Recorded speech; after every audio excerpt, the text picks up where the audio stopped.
Alright guys, I am back with my predictions for TNA's Final Resolution 2012 this Sunday.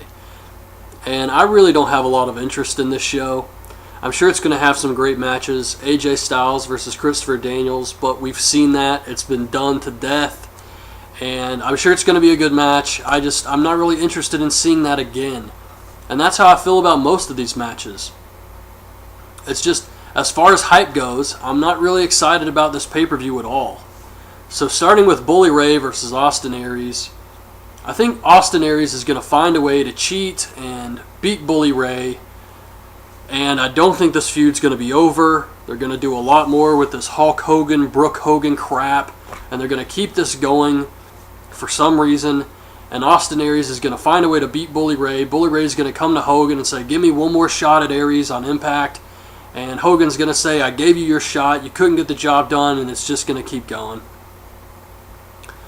RVD versus Kenny King for the X Division title. I don't think Kenny King's going to beat RVD here. I'm glad they're finally doing something with Kenny King, but I just don't see them putting the belt on him right now.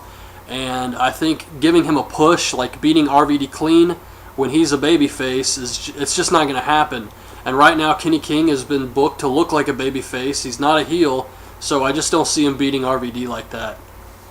Maybe in the future, but right now I think it's a little too early, so RVD is going to keep the X Division title. Should be an okay match. I'm not really expecting much out of that one.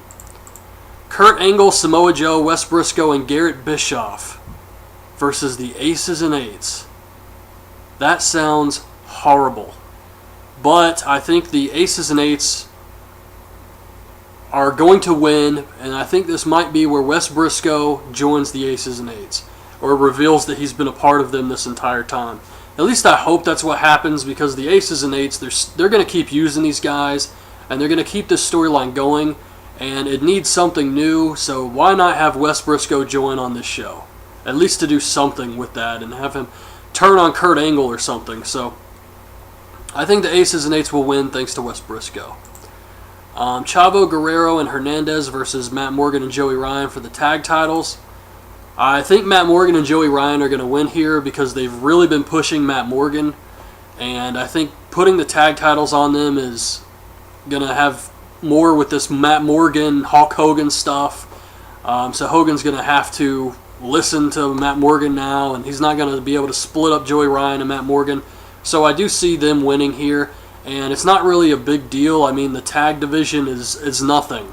It's Chavo, Hernandez, Morgan and Ryan, Robbie E and Robbie T, and Christopher Daniels and Kazarian. That's your entire tag division in TNA. So might as well just put the belts on Morgan and Joey Ryan.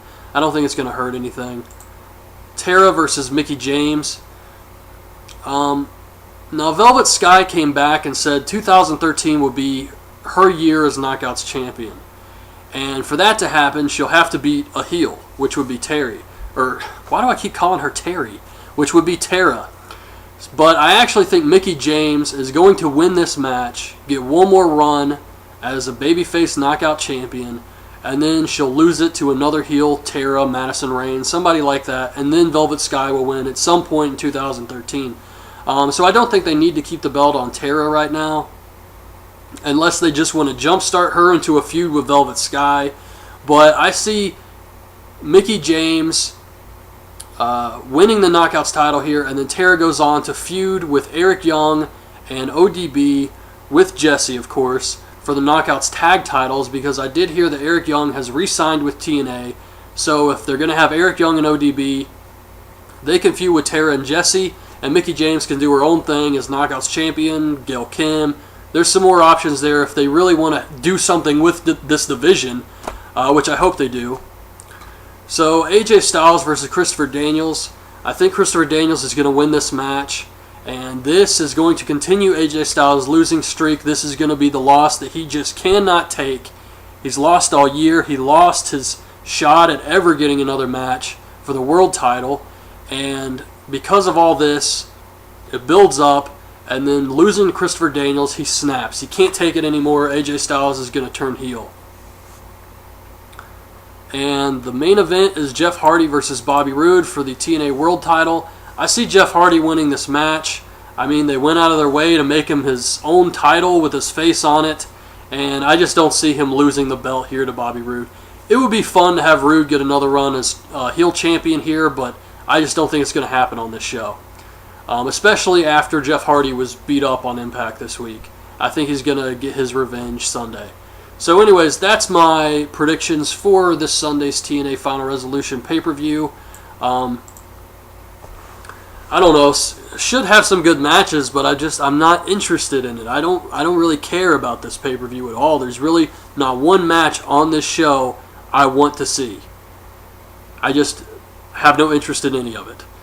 So anyways, that's my thoughts on this show. Leave your thoughts and predictions on this show in the comments, and thanks for watching. Bye.